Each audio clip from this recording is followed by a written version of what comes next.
আসসালামু আলাইকুম। অনার্স প্রথম বর্ষের সকল পরীক্ষার্থী, তোমাদের জন্য আজ আমি স্বাধীন বাংলাদেশের অভ্যুদয়ের ইতিহাস গুরুত্বপূর্ণ একটি ক্লাস আপলোড দিব। আজকের এই ক্লাসটি তোমরা মনোযোগ সহকারে লক্ষ্য করলে এই প্রশ্নের হোসেন সৈয়দ সোহরাওয়ার্দীর পরিচয় দাও, এই প্রশ্নের সহজ একটি সমাধান তোমরা দেখতে পাবে। এছাড়াও জাতীয় বিশ্ববিদ্যালয়ের বিভিন্ন আপডেট ক্লাস এবং অনার্স প্রথম বর্ষ থেকে চতুর্থ বর্ষ পর্যন্ত সকল আপডেট পাওয়ার জন্য, ক্লাস পাওয়ার জন্য অবশ্যই আমাদের নাইমেট্রিক চ্যানেলটি সাবস্ক্রাইব করে পাশে থাকবে এবং পরবর্তী ভিডিওর আপডেটগুলো পাওয়ার জন্য অবশ্যই পাশে থাকা বেল আইকনটি বাজিয়ে দিবে।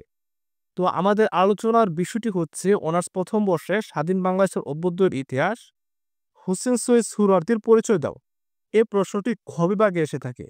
আমরা আগের ক্লাসগুলোতে কি বলেছি, খ বিভাগে আনসার করার ক্ষেত্রে এক পেজের মধ্যে লিখবে, যাদের লেখাগুলো একটু বড় তারা ১.৫ পেজ লিখবে সর্বোচ্চ, এবং ৪ মার্কের জন্য সর্বোচ্চ ৫টা স্টেপ দিবে। এবং আমাদের যে সাজেশনের বা সমাধানের যে আনসারগুলো, সেগুলো প্রত্যেকটায় ৫টা স্টেপ করে এবং ঘ বিভাগে ১০টা স্টেপ করে। তো আশা করি ৫টা স্টেপ যদি তুমি লিখতে পারো, খ বিভাগে ৪ মার্ক থেকে ৪ মার্কই পাবা।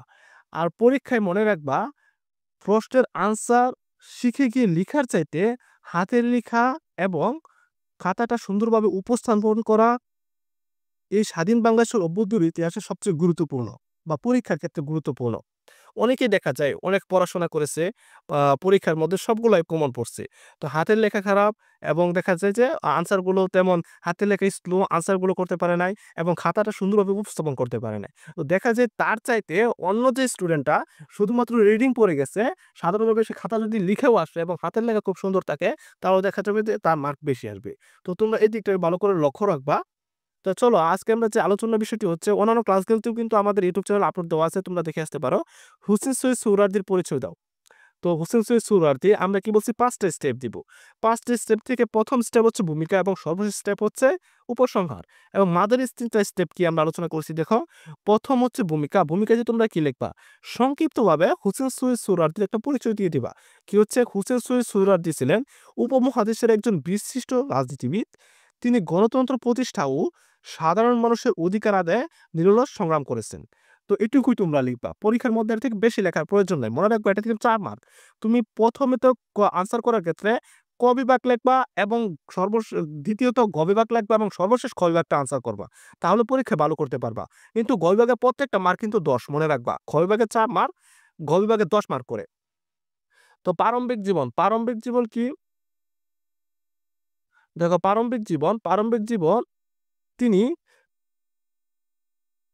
তিনি ১৯৯২ সালে পশ্চিমবঙ্গের মিদনাপুরে জন্মগ্রহণ করেন। কলকাতা বিশ্ববিদ্যালয় থেকে উচ্চশিক্ষা গ্রহণ করেন এবং আইন পেশায় যুক্ত হন। এখানে আমরা হোসেন সৈয়দ পরিচয় দিচ্ছি, তার জীবন সম্পর্কে একটু আলোচনা করেছি এবং এখন আমরা রাজনৈতিক জীবন সম্পর্কে একটু আলোচনা করব। এর বেশি তোমরা একটা লাইনও লিখবা না। তিনি অবিভক্ত বাংলার প্রধানমন্ত্রী ছিলেন কত সালে? ১৯৬৬ সালে। পরবর্তীতে পাকিস্তানের প্রধানমন্ত্রী হন ১৯৫৬ থেকে, তার ব্যবধানটা হচ্ছে ১৯৫৭ এর মধ্যে। তিনি আওয়ামী মুসলিম লীগের অন্যতম নেতা ছিলেন এবং যুক্তফ্রন্ট নির্বাচনে গুরুত্বপূর্ণ ভূমিকা রাখেন। ব্যাস, এটুকুই যথেষ্ট এই স্টেপের মধ্যে। স্টেপ বেশি বড় করবা না।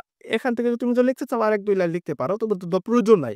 এটুকুই যথেষ্ট। কারণ ১ পেজের মধ্যে আমি বলছি, বেশি লিখে তো প্রয়োজন নাই। এটাতে ৪ মার্ক। ৪ মার্কে তুমি যদি এই ৪-৫ পেজের লেখো, দেখা যাবে যে অন্যগুলো আনসার করতে পারবা না। ঠিক আছে? তো ফুল আনসার করা কিন্তু আগে গুরুত্বপূর্ণ বেশি। আমরা ৪ নাম্বারের স্টেপটা হচ্ছে অবদান। তিনি গণতন্ত্র, ধর্মনিরপেক্ষতা ও জনগণের অধিকার রক্ষায় অগ্রণী ভূমিকা রাখেন। পূর্ব পাকিস্তানের জনগণের অর্থনৈতিক মুক্তির জন্য কাজ করেছেন। ব্যাস, হয়ে গেল, অবদান হয়ে গেল। ৫ নাম্বারটা হচ্ছে উপসংহার, সর্বশেষ। এক লাইনে কমপ্লিট। এটা হচ্ছে হোসেন সৈয়দ সোহরাওয়ার্দী ছিলেন একজন দূরদর্শী নেতা, গণতন্ত্রপ্রেমী এবং রাজনীতিবিদ। তিনি বাঙালির রাজনৈতিক ইতিহাসে চিরস্মরণীয়।